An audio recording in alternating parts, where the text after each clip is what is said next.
32 cadáveres. Está no Evangelho de Mateus, capítulo 24, versículo 28. Pois onde estiver o cadáver, aí se ajuntarão as águias. Apresentando a imagem do cadáver e das águias, referia-se o mestre à necessidade dos homens penitentes que precisam recursos de combate à extinção das sombras em que se mergulham. Não se elimina o pântano atirando-lhes flores. Os corpos apodrecidos no campo atraem corvos que os devoram. Essa figura de alta significação simbológica é dos mais fortes apelos do Senhor, conclamando os servidores do Evangelho aos movimentos do trabalho santificante. Em vários círculos do cristianismo renascente, surgem os que se queixam, desalentados, da ação dos perseguidores, obsessores e verdugos visíveis e invisíveis.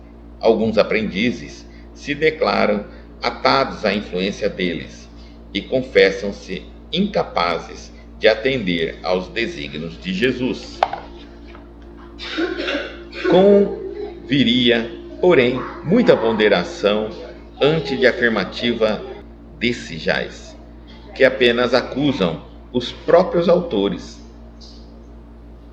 É imprescindível lembrar sempre que as aves impiedosas se ajuntarão em torno de cadáveres ao abandono. Os corvos se aninham noutras regiões quando se alimpa o campo em que se permanecia. Um homem que se afirma invariavelmente infeliz fornece a impressão de que respira num sepulcro.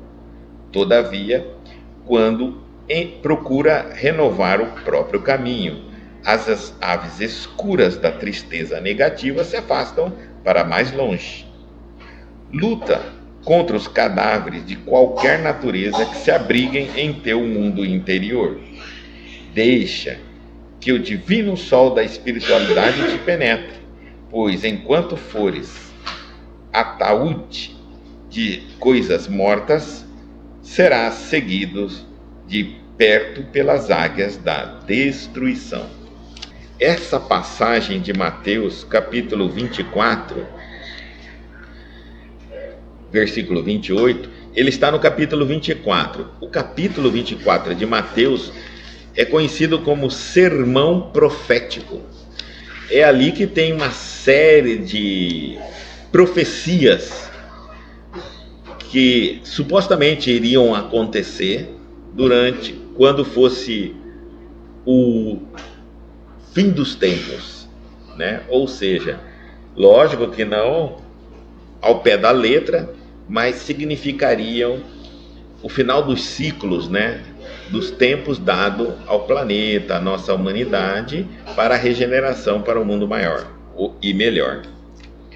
Então, ele começa, no capítulo 24, versículo 1, vai tendo várias premonições, né, vários avisos, mostrando sinais do fim desse chamado tempos. E no versículo 28 desse capítulo, nós encontramos exatamente essa passagem aí, ó. Onde estiver o cadáver, aí se ajuntarão as águias. Aqui está, lá se reunirão os abutres, né? Cada um. E aí aqui está dizendo assim, ó. Portanto, se vos disserem, eis, antes um pouquinho, eis que está no deserto, não saiam. Ou eis que está nos quartos internos, não creiam. Pois, assim como um relâmpago sai do Oriente e se mostra até o Ocidente, assim também será a vinda do Filho do Homem. Então ele está mostrando bem claro assim, ó, quando chegar o momento, não vai ser ninguém apontando aonde está acontecendo, não vai ser algo que nós precisaríamos nos deslocar, né? Todos saberão quando o planeta já estiver nessa fase de regeneração, findando esse ciclo que nós estamos vivendo, de prova e expiação, passando para a fase de regeneração. Ninguém precisará nos contar, nos avisar, não vai vir um sinal, não vai estar em algum lugar, não precisa ficar acordado esperando, né? Saberá. Então ele está bem claro. Não adianta falar, tá ali, não vai. Tá no seu quarto, tá em um quarto, não precisa se preocupar, vai saber. Então nós vamos. É bom ler depois o sermão profético. Ele é muito profundo em relação a esses avisos que hoje em dia nós ficamos vendo aí. Tem tanta coisa na internet que, pelo amor de Deus. Bom, vamos então reler agora fazendo o nosso comentário. Seja bem-vinda Elisete, Josefina, Elizabeth. 32 cadáveres. Pois, onde estiver o cadáver, aí se ajuntarão as águias. Aqui está colocando águias, mas na Bíblia é os abutres. Apresentando a imagem do cadáver e das águias ou dos abutres, referia-se o mestre à necessidade dos homens penitentes que precisam recursos de combate à extinção das sombras em que se mergulham. Então ele está dando essa passagem para comunicar a todos os homens penitentes, todos nós, que necessitamos de recursos e que a gente fique alerta. Nós, né, ele está dando um aviso. É para vocês, homens renitentes. Vocês precisam de recursos para combater a extinção das sombras em que vocês estão mergulhados. Nós estamos, essa sombra é a sombra da ignorância e que nós insistimos em ficar ignorantes. Porque mesmo sabemos que temos que estudar, a gente não estuda, não pega, não lê, não estuda. Quer dizer, é uma ignorância sistemática nossa, ficarmos alheio do conhecimento. A falta da reforma íntima para transformar os nossos defeitos, nossas má tendências, nossas tendências inclinadas para o mal, em virtudes. Quer dizer, então também é um dos itens que a gente está adiando há muitos séculos e ainda continua adiando, mesmo tendo a consciência de que a nossa finalidade aqui na Terra é fazer essa reforma íntima. Então são, no mínimo, aí 2 itens que a gente tem como sombra. Resistência a estudar e aprender coisas que vamos precisar e fazer a reforma íntima. A gente está sempre adiando. Então, e ainda mais quando a gente se entrega então aí às coisas do mundo, e aí tudo isso é sombra. Tudo é crendices, todos os atos fora dos ensinamentos do Cristo, eles acabam sendo sombra, porque nos cegam. Essa é a ideia da sombra. Sombra, escuridão, a gente enxerga menos o que? A verdade. É isso que é sombra. E ele continua assim: não se elimina o pântano atirando-lhe flores. Então não adianta nós pensarmos que nós vamos curar o nosso pântano, as nossas inclinações, más inclinações, nossas má tendências. Não vamos conseguir aprender algo de vez em quando atirando algumas pedaços de luz e de conhecimento. Como nós viemos de religiões onde fomos acostumados a quem tem que saber, é sempre o líder, ele sabe, é problema dele, ele que tem que saber mesmo, e que nós, como seguidores desses líderes religiosos, só temos que segui-los. Nós acomodamos nessa maneira de adotarmos religiões diferentes dessa. Enquanto o Espiritismo não tem líderes religiosos e cobra de nós o estudo aprofundado do Espiritismo, nós temos uma tendência de nos tornarmos espírita. Muitas pessoas migram de outras religiões pelo Espiritismo, mas geralmente leva mais de uma reencarnação para elas se tornarem espíritas. exatamente por causa dessa diferença que existe entre as religiões e o espiritismo. Por exemplo, se eu vou num terreiro, por exemplo, quem tem que saber é o preto velho, o caboclo, o que ele está fazendo ali, tudo, eu só falo o meu problema, ele que se vira para dar resposta. Eu não tenho que estudar, não tenho que aprender nada. Se eu vou no catolicismo, assisto 500 missas, mas quem tem que estudar a Bíblia, a história do Cristo, é o padre, entendeu? Eu vou, e assim eu vou indo em diversas religiões. Então é natural que eu traga esse hábito em ficar sempre separando aquele que deve saber e eu. Tá bom? E aí, quando eu entendo que o Espiritismo é eu tenho que ser mestre de mim mesmo, aí eu já levei várias reencarnações nessa mudança. Então, e aí eu diz assim, não se elimina um pântano atirando-lhe flores, pequenas claridades. O pântano é fedido, né? Então a gente não vai atirar perfumes, chegar lá e ficar perfumando o pântano, não adianta. Nós não vamos tirar as sombras de nós de vez em quando, ouvindo algo de bom. Os corpos apodrecidos no campo atraem corvos que os devoram, abutres que os devoram. Então, o pântano tem isso, essa podridão, estamos ligando o pântano a esse mau cheiro, né?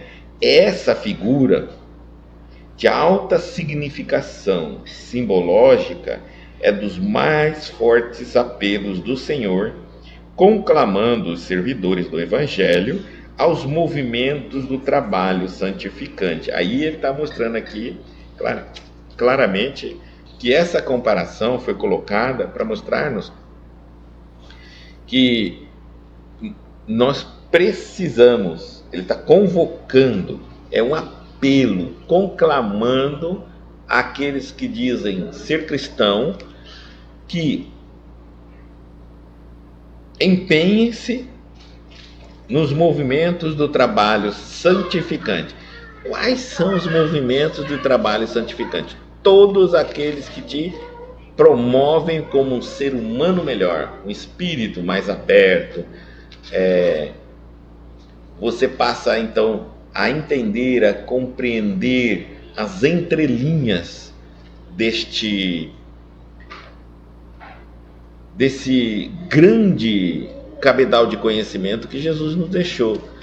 Todo esse esforço, todo o movimento que eu faço, não só para compreender o que ele queria nos dizer, mas para pôr em prática na minha vida, adaptando a minha vida, fazendo uma reforma íntima na minha vida para se adaptar ao cristianismo, este é o trabalho santificante que todos aqueles servidores do Evangelho têm que fazer. Não tem jeito. Logo que quando a gente começa a servir ao Cristo, em pequenas coisas mais simples, nós não somos perfeitos. Não. Ser santo não é algo que você se torna. Ser santo é estar no caminho da santidade. É estar trilhando, se esforçando, preocupado, observando o que você está fazendo errado, que direção você está indo, de que forma você está fazendo, e se aprimorando para se aproximar cada vez mais do caminho santo. É isso. Então, nós vamos passar, quando a gente coloca um ideal na nossa cabeça, que é evoluir, já entramos no caminho da santidade. Estamos, a cada momento, lapidando, eliminando tudo aquilo que nos separa, distancia de Deus. Quer dizer, a gente fala de Deus está lá, mas Deus está aqui dentro da nossa consciência. Vou me aproximando mais da minha consciência, vou me amando cada vez mais, vou gostando muito de como eu penso, de como eu vejo o mundo, de como eu me sinto diante até mesmo das catástrofes, das tragédias, porque eu vou me comparando, vou me observando e falo, nossa, antigamente quando eu assistia a determinadas notícias eu ficava acabado, destruído. Hoje eu consigo até ajudar alguém numa situação dessa e não me sinto atormentado, eu compreendo. Olha, antes se eu tivesse envolvido em determinadas situações, eu estaria muito nervoso, muito estressado. Hoje eu observo, estou dentro da situação e consigo lidar com uma calma, uma tranquilidade, uma paz e compreendendo tudo aquilo ali. Ou seja, eu vou quase que me retirando emocionalmente do mundo físico, material, para estar presente sentimentalmente, porque sentimento é uma coisa, emoção é outra, para estar presente sentimentalmente, espiritualmente desse mundo. Ou seja, observando, acolhendo, aprendendo tudo aquilo que serve para o meu espírito, o que não serve vai ficando. E aí ele diz assim: em vários círculos do cristianismo renascente, surge os que se queixam, desalentados, da ação de perseguidores, obsessores e verdugos visíveis e invisíveis. E aí ele está mostrando aqui que muitas pessoas se queixam da dificuldade de servir ao bem, de servir ao Cristo, de fazer reforma íntima, de estudar. Porque muitos dizem assim: olha, toda vez que eu vou estudar, me dá sono, me dá um cansaço. Toda vez que eu vou em casa, a partir do momento que eu comecei a servir, fazer caridade, servir mais ao próximo, as obsessões, né, que são espíritos ligados às pessoas a quem você vai auxiliar, ajudar, que não gostam daquela pessoa, né, vem também para cima daqueles que tentam auxiliá-los.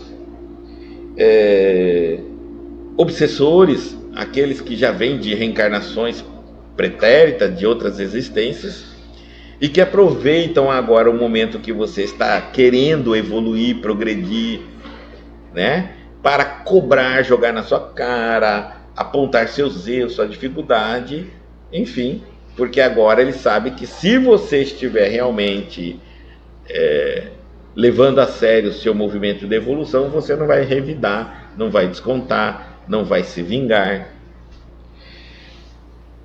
E muitos acreditam que, inclusive, você vai ficar até mais fraco. Como você não vai revidar, você vai ficar mais fraco. Tá? Pelo contrário. Então, e toda essa tormenta, esses grupos de espíritos, tanto encarnado quanto desencarnado, que como fossem vespa, abelha, vão como enxames em cima daquelas pessoas que tentam se auto-iluminar, se auto-esclarecer. É natural que você, imagina você estando numa floresta muito escura, e você acende uma vela, a impressão que é um clarão gigante.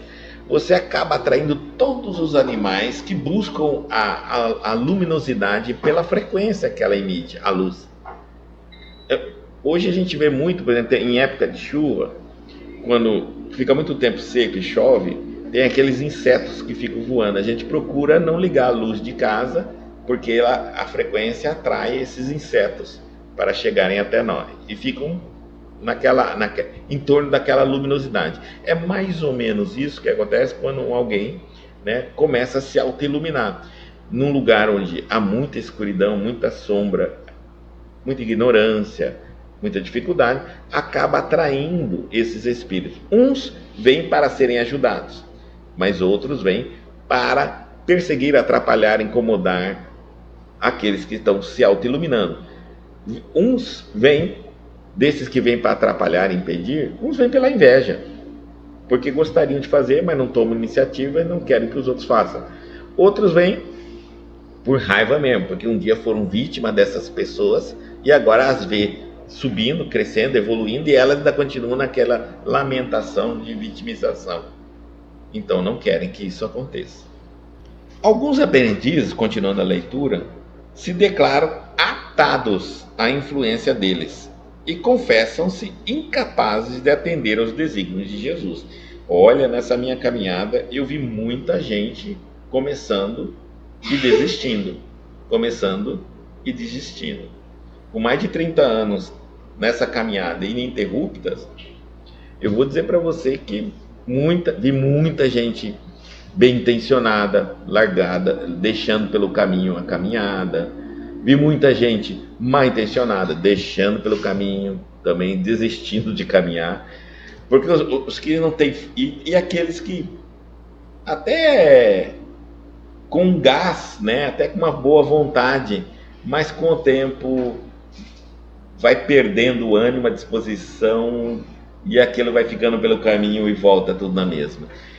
Então, e muitas vezes as pessoas pensam que a religião é a solucionadora de todos os problemas. E aí, com o tempo, vai passando o tempo, alguns problemas não se solucionam. A religião nos ajuda a entender, compreender, a aceitar e como lidar com o problema. É como a medicina, sabe? Nem tudo a medicina cura. Tem muitas doenças que nós tomamos remédio até hoje. Por exemplo, descobri que eu tenho diabetes. A ciência dá cura? Não. Então você toma remédio, então o que você vai aprender? A conviver com a diabetes até morrer. Tá certo? Mas sem a medicina você estaria morto. Eu digo assim, porque algumas pessoas dizem assim: mas se eu entrar na religião, então não vai resolver esse problema? Não, não vai, porque existem problemas kármicos. Existem problemas que não tem solução. Você veio para superá-lo, viver com ele, mas viver feliz, em paz e tranquilo, como se fosse uma pessoa que não tem aquele problema. Não, até melhor, dando valor a essa autossuperação. Porque quando eu falo assim, às vezes você tem um problema que não vai ter solução, ele é kármico. Então você veio aqui para aprender a viver com aquele problema, igual uma pessoa que não tem o problema. Eu estou falando errado, porque às vezes a pessoa que não tem um problema não dá valor àquela situação de não ter o problema e desperdiça isso. Não. Você veio, você que tem problemas kármicos, é difícil alguém não ter um. Você veio para aprender a viver com o seu problema kármico muito bem, muito feliz, muito equilibrado, mais do que uma pessoa que não tem esse problema. E essa é a nossa finalidade na escola. E por quê? Porque aquele problema está te exercitando a conviver com ele, a se tornar melhor e a superá-lo. Quando você superá-lo, você vai nascer na próxima reencarnação sem o problema. Tá? Assim como a medicina também diz. Aí alguém fala assim, mas então não precisa da religião. É pior sem. Como a medicina vai dizer assim, você tem cura para minha diabetes, doutor? Não, não tenho, tem tratamento. Não, então não vai curar? Eu vou viver sem, não precisa da medicina. Então você vai morrer mais cedo e bem mais sofrido, tá? Tem cura para o meu problema cardíaco? Não, não tem. Você vai tomar os remédios, vai fazer tudo os exercícios, vai comer as comidas certas. Mas se não tem cura, então não precisa da medicina. Olha, você vai precisar muito para viver um pouquinho mais e melhor, só. Então a religião, ela entra nesse aspecto, ela nos ajuda a refletirmos, a pensar mais em causas da nossa vida, mas não que ela existe para solucionar os problemas, porque esses problemas que a gente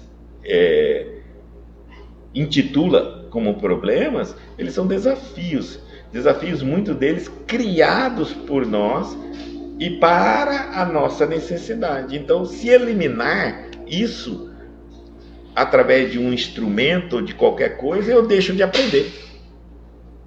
Mais ou menos assim. Um aluno tem que aprender a somar, multiplicar, subtrair, dividir.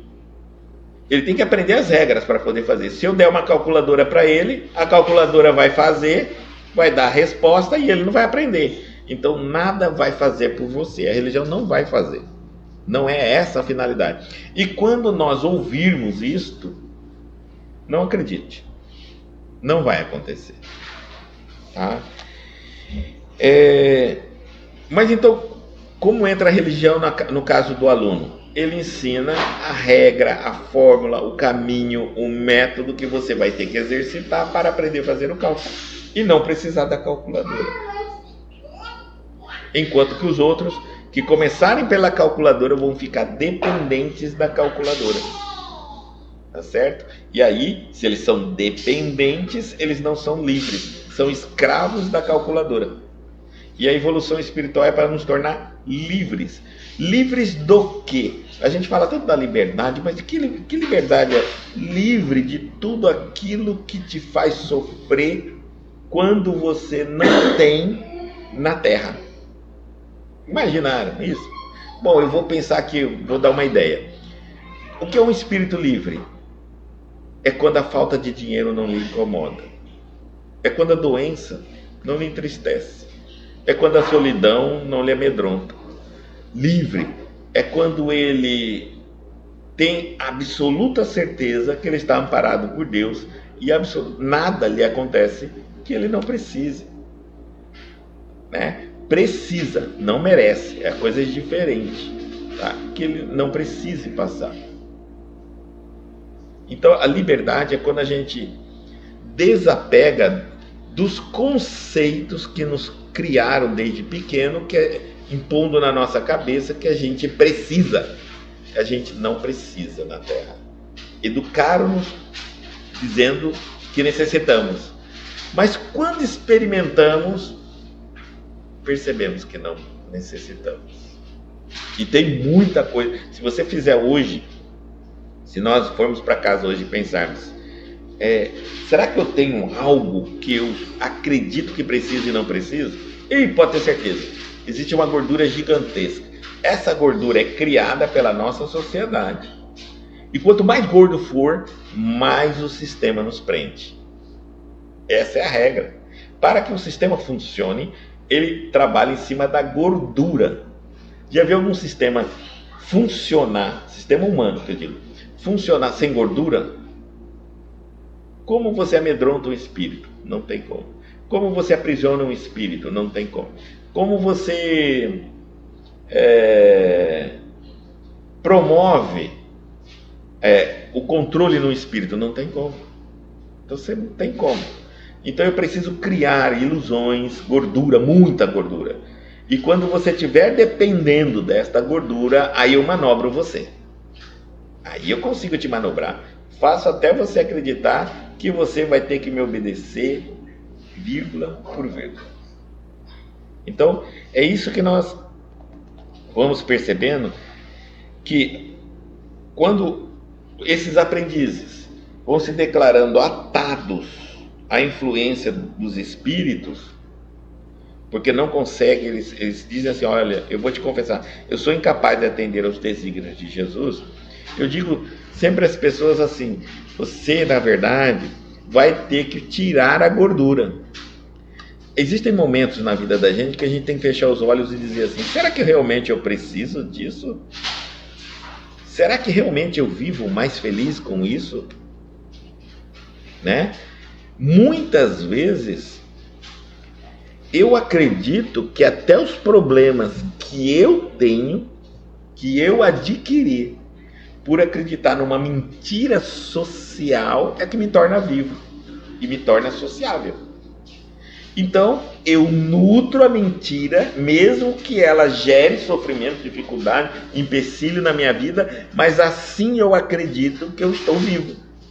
Que coisa estranha, você vai falar, puta, que paranoia o ser humano. Tá certo? É uma paranoia mesmo.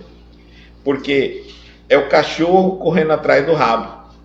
Ele fica em círculo o tempo todo. Qual é o papel do sistema? Acreditar que você precisa pegar o rabo. E se você não pegar o rabo, você não é um cachorro feliz, você não é um cachorro normal, você não é um cachorro isso e aquilo. Mas um dia, um cachorro vai dizer, eu não preciso pegar meu rabo está atrás de mim. Esse é o cachorro livre. Tá certo? Porque tudo que vier agora, se você acreditar que aquele cachorro acredita que ele precisa pegar o rabo, tudo que agora eu quiser que você faça, eu vou dizer que você alcançará seu rabo. mais fácil. Simples. Então, nós precisamos nos libertar das influências dos espíritos, dos inimigos invisíveis e visíveis. E como eu faço isso? Não é mandando o inimigo para longe, não é fugindo do inimigo, é vendo exatamente o que eu tenho medo de perder na minha vida para o meu inimigo. Compreendeu? Vamos lá. Um obsessor, um inimigo, ele não tem como te fazer mal da cabeça dele. Primeiro ele precisa estudar você, sua vida, e ver qual é o calo que você tem no pé, onde dói o seu pé, onde te machuca, onde está a sua fragilidade, seu ponto fraco, tá certo? Senão, se ele não fizer isso, ele não te conhecer, ele não sabe te atacar. E se ele não sabe te atacar, ele presume ser um inimigo seu, mas não é. Ele não te incomoda. Então, os inimigos que nos incomodam, sejam invisíveis ou visíveis, primeiro eles nos estudam. E aí, então, eles vão bater na onde dói. Eles vão atacar aquela área que nos machuca e nos maltrata. E por que nos machuca? E por que nós temos uma área que nos machuca e nos maltrata? Exatamente porque é a gordura que nós carregamos social. Não é espiritual. Não é espiritual. Espíritos, nada pode atingir um espírito. Nada externo pode atingir um espírito. Ah, Guto, será? Sim. O que você se diz ser atingido, o que você diz que dói, o que você diz que te entristece, o que você diz que te magoa, que te irrita, que te incomoda, é porque você criou parâmetros de não conviver de maneira equilibrada com essas situações. Como você criou esses padrões, é sua criação, você é fiel a ela. Então, quando o inimigo quer te atingir, ele vai exatamente fazer aquilo que te incomoda. Ele vai te pegar no ponto fraco. Mas não é que aquele ponto é o seu ponto fraco, é o ponto que você elegeu e acredita.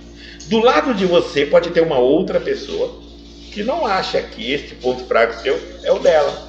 E agora?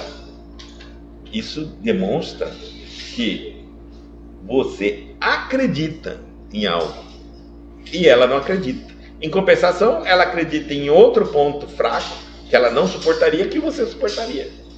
Está percebendo que quando estamos cada vez mais amarrados sobre o mundo material, sobre as necessidades do mundo material, nós vamos nos afundando cada vez mais, nos atolando cada vez mais nos problemas do mundo material. E qual é o problema do mundo material? Instabilidade. Nada é amanhã o que é hoje.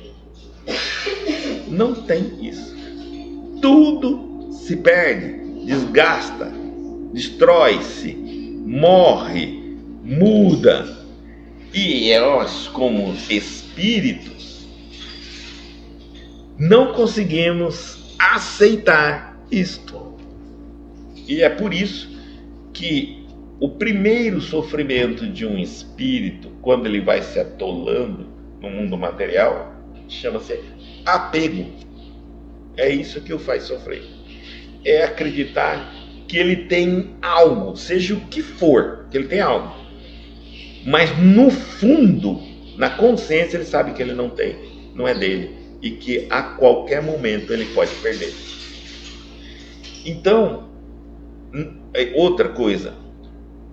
Segundo item, quando vem o apego. Antes do apego vem a posse. Então, no mundo material, eu preciso ter algo, seja o que for.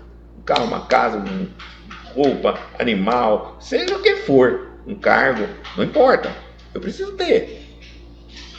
Depois é o apego. Quanto mais eu me atolar no mundo material, menos livre eu sou. Menos livre.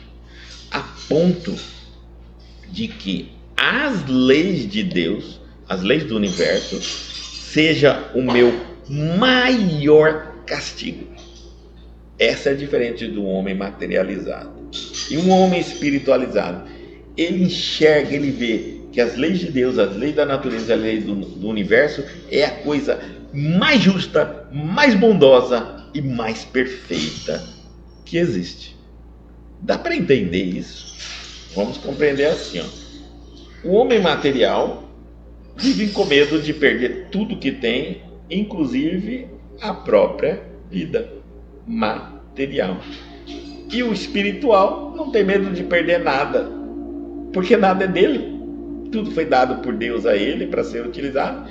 E nem a vida material, porque na reencarnação, na próxima vida, ele nasce de novo. Ou, se perder a vida material, ele vai ter a vida espiritual para viver. Compreenderam? Então, um homem espiritualizado, ele é livre. Livre na forma de pensar, na forma de ver, de analisar. Ele é livre para escolher, enquanto que o outro desfruta de uma liberdade controlada. Ou seja, não é livre. Bom, e é por isso exatamente que muitas pessoas que querem caminhar como servidores do Cristo não conseguem.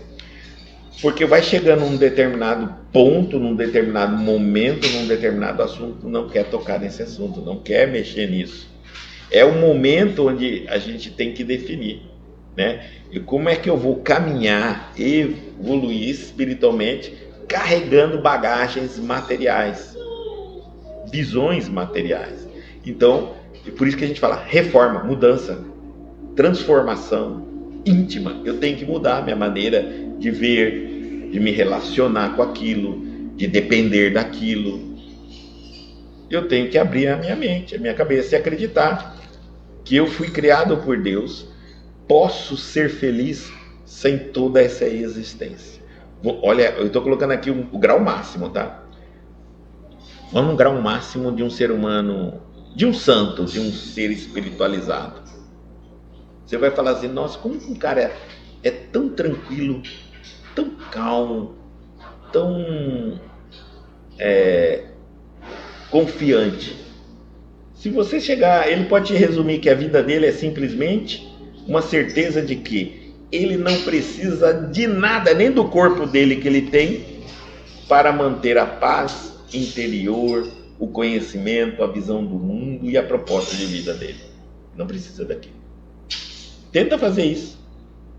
Imediatamente agora, se você tentar fazer, eu tenho certeza que você vai falar, mas eu preciso da minha casa, do meu carro, do meu emprego, do meu marido, da minha esposa, do meu filho, dos meus animais.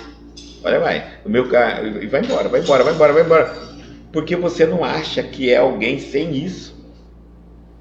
Você não acha que você é você sem ter isso. Tá vendo? Então, por isso que se confessam incapazes de atender aos desígnios de Jesus. Jesus está te pedindo reforma, transformação do homem material para o homem espiritual. E é isso que é muito difícil. E muitos dos nossos inimigos já estão atrelados às nossas má tendência, vício, mau comportamento, mau pensamentos, sentimentos, já estão atrelados, nutrem-se disso. Alguns nos cutucam, nos ferem, nos magoam, nos machucam, porque sabe que dali, naquele top, vai surgir a energia que eles se nutrem. E eu não consigo ficar sem esses sentimentos. Então, existe uma vinculação. Eu não estou falando aqui eu estou falando aqui de vícios, que tem uma dependência direta, não. Estou falando de sentimentos, pensamentos, tá? Atitudes, comportamentos. Continuando, conviria, porém, muita ponderação antes de afirmativas desses jais, que apenas acusam os próprios autores, porque muitas vezes a gente acusa os espíritos, né? Eu não consegui essa caminhada, eu quis evoluir, eu não consegui fazer a minha reforma índia por causa das obsessões. Eu não consegui fazer a leitura do meu livro por causa do obsessor me dando sono. Eu não consegui fazer... eu não consegui estudar porque aconteceu alguma coisa que eu tive que fazer. Enfim, eu vou sempre culpar o inimigo. Aquele que eu coloquei na minha cabeça é que ele me quer o mal. Mas que o mal que ele quer em mim, eu autorizo e concordo com ele e que entro na dele também. Então, entre ele querer o mal na minha vida, é compreensível. Agora, eu aceitar que o mal que ele quer é bom para mim, então ele não é teu inimigo, você concorda com ele. Os dois são sócios naquela afirmativa, naquele sentimento, naquele pensamento, naquela atitude. Né? Então, por isso que ele está falando... Porém, muita ponderação antes de afirmativa desses jais, que apenas acusa os próprios autores. É imprescindível lembrar sempre que as aves impiedosas se ajuntarão em torno de cadáveres ao abandono. Né? É natural. Onde está o corpo apodrecendo, atrai os abutres e eles vêm devorar. É a lei da natureza. Os animais vivem disso. Como nós falamos no encontro passado, na reforma íntima passada, nós vamos perceber que se um ambiente está muito mal frequentado, o problema não são aqueles que vão ali frequentá-lo, mas é o ambiente do local que os atrai. Nós falamos disso na reforma íntima passada.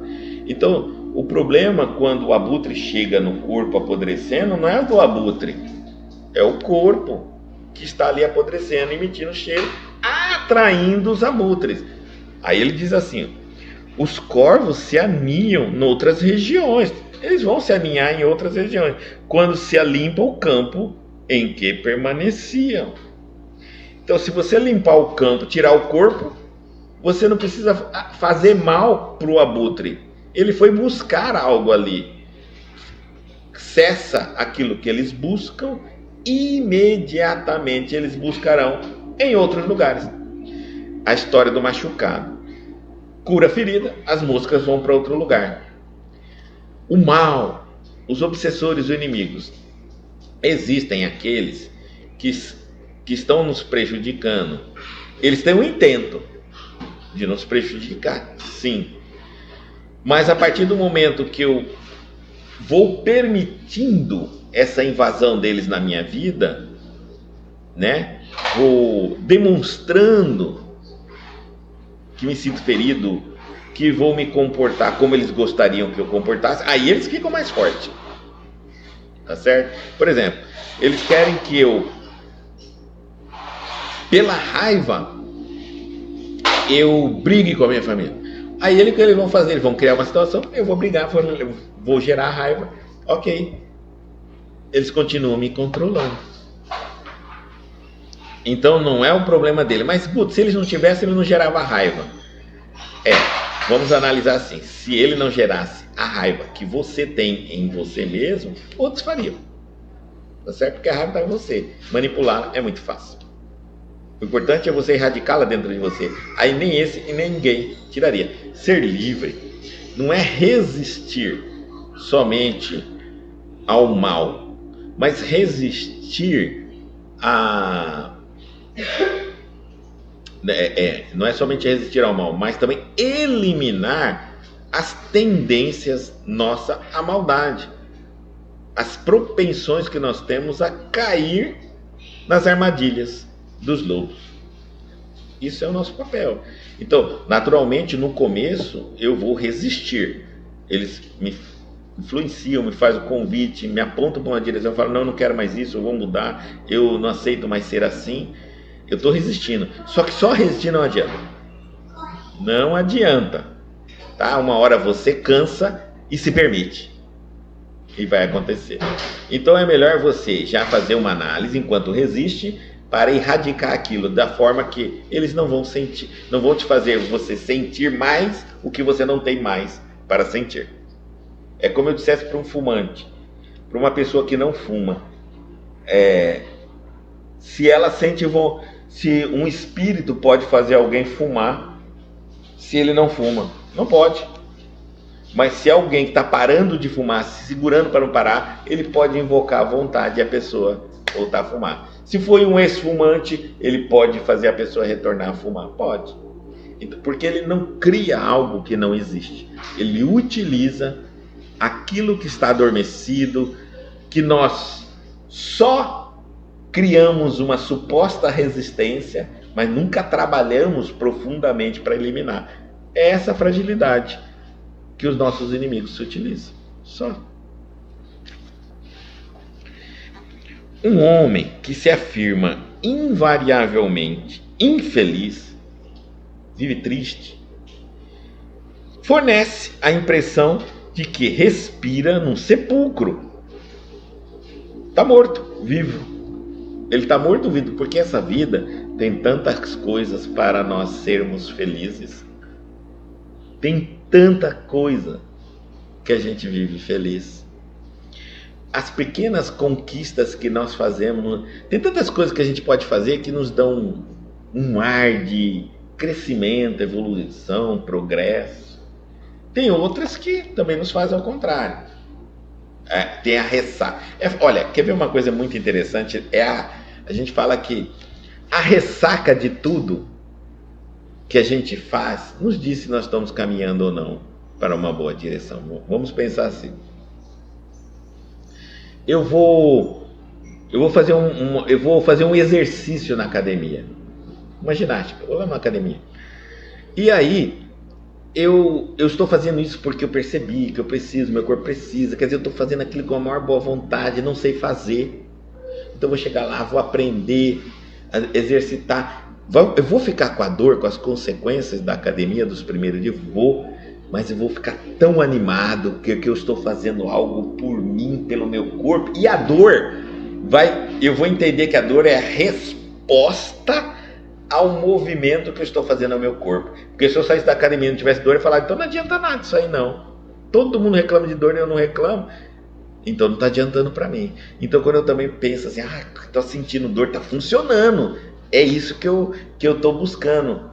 Então é exatamente.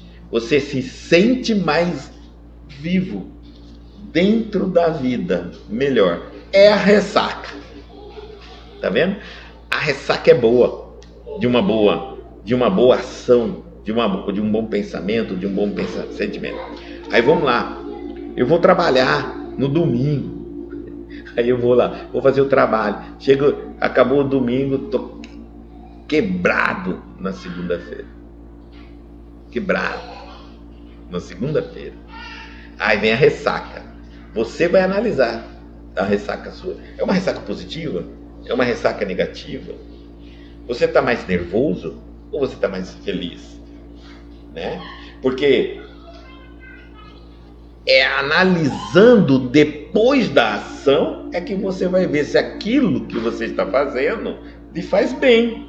Pode fazer para uns e não para outros. Eu não posso copiar. Então vamos lá.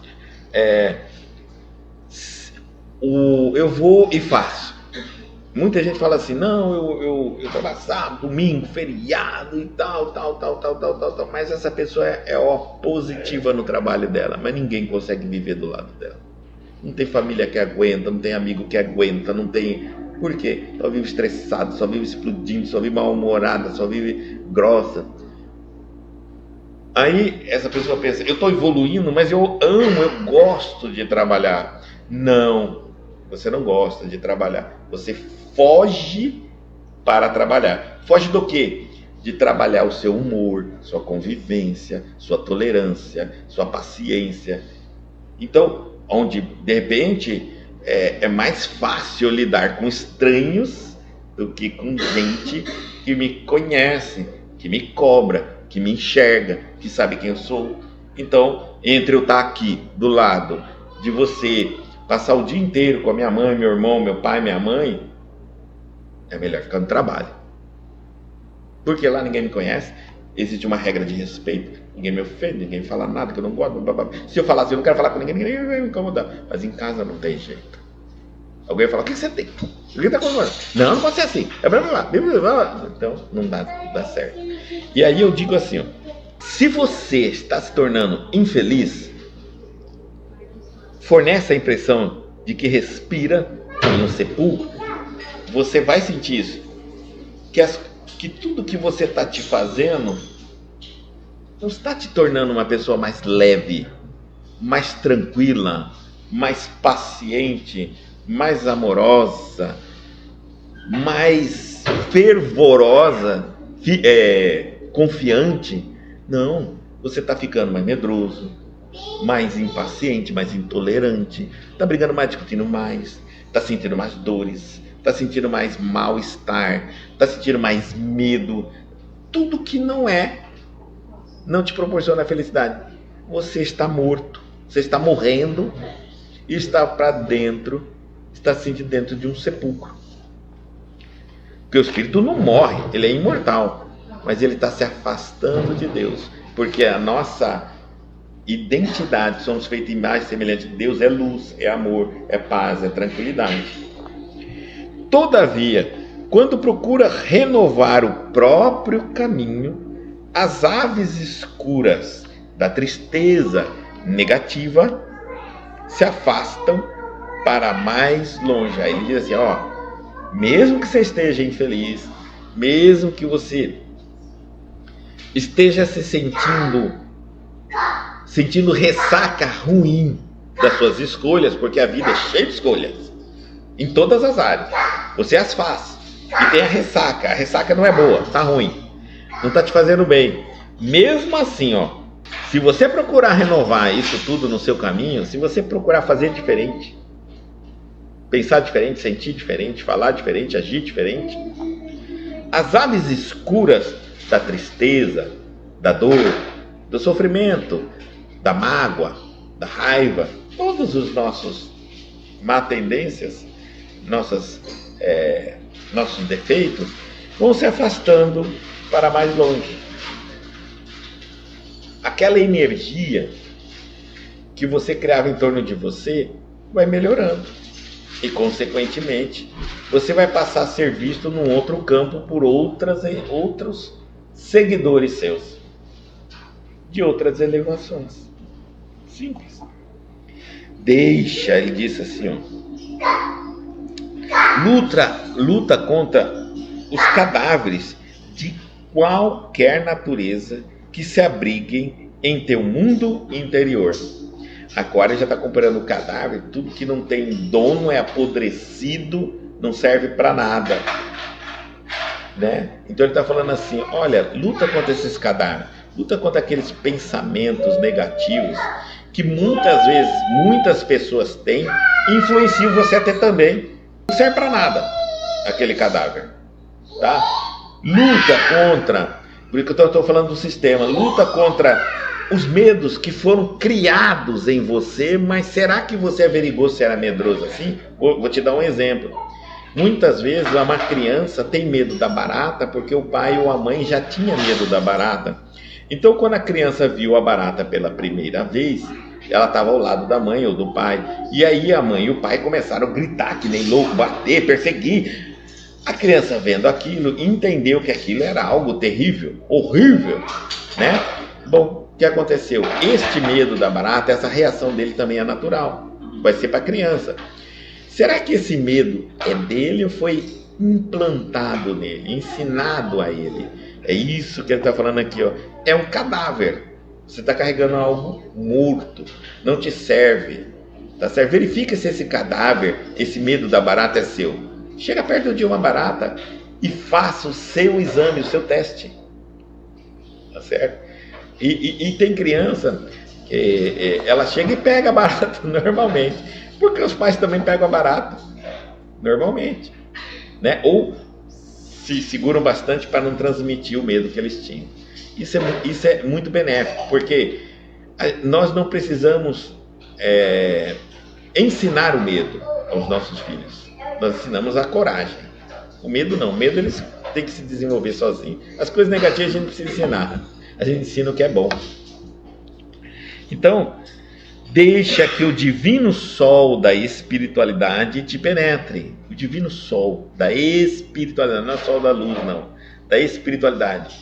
O bom ânimo, a boa disposição, a esperança, a vontade de perseguir o equilíbrio, a paz interior. Porque você tem que querer. Senão, mais uma vez, você está pensando que você quer evoluir, que quer buscar uma religião, mas não vai conseguir ficar nela, porque é uma coisa implantada em você. Então, deixe o divino sol da espiritualidade te penetre, ilumine esse mundo interior.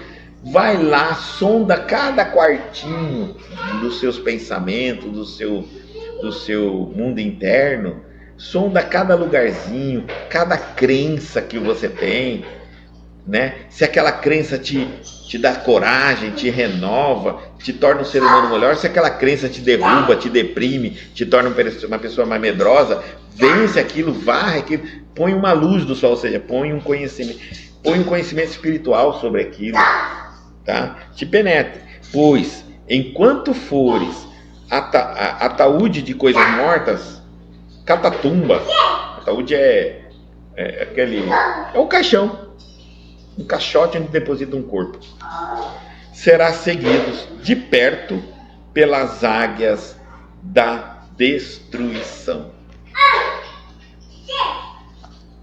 Algumas vezes a gente vê na internet que as pessoas falam assim: tô com azar, minha vida tá tudo dando errado.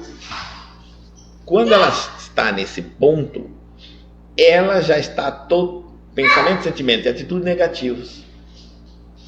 E aí tudo realmente diga-me com quem andas, eu te direi quem és. Uma pessoa negativa, ela anda ao lado de vários espíritos negativos, tá certo? E se identifica com outras pessoas encarnadas negativas também. Uma pessoa nervosa, um espírito nervoso, e assim, é assim. Nós buscamos ser aceito. Então é natural que nós buscamos a coletividade idêntica a nós. Se eu não sou aceito numa coletividade, num grupo, eu não sinto bem ali. Eu vou buscar outro. Então eu sempre estou com aqueles a quem eu me afino. É natural isso. Tá? Imagine se os espíritos não evoluídos não são assim também. São, claro. Será seguidos de perto pelas águias da destruição. Renova a sua maneira de pensar, muda a sua... põe esperança. Reclamar não adianta. Quanto mais você reclama, mais você gasta energia que deveria estar sendo alimentando bons pensamentos, e você está gastando em alimentá-lo com autocrítica ou reclamações, e não adianta nada, e reforça um pensamento negativo, um pensamento de desesperança, tá? Então imagina, existe no mundo espiritual todos os tipos de espíritos, e aí um espírito que bebe vai acompanhar uma pessoa encarnada que bebe, certo? Mas um espírito que é ambicioso vai acompanhar uma pessoa ambiciosa. E aí agora nós vamos descrever todos os defeitos e as virtudes para vermos como somos acompanhados. Quem nos acompanha? Se conheça, escreva, anote por 1 hora quais são os pensamentos que te passam. Anota. 1 hora, hein? Esse exercício a gente chega a fazer até um dia. E pela qualidade desses pensamentos é o tipo de espíritos que te acompanham. Encerramos então aqui a lição dos cadáveres. Procure se você não está se tornando um cadáver, na infelicidade, se fechando, vivendo dentro. E não acredite que você vai sair, vai deixar de ser um cadáver, ou vai limpar os cadáveres dentro de você, lendo apenas uma mensagem ou outra positiva. Não. Estude, aprofunde, cresça, transforme-se, porque as mensagens vão lembrar você, mas o entendimento sobre a mensagem só através do estudo.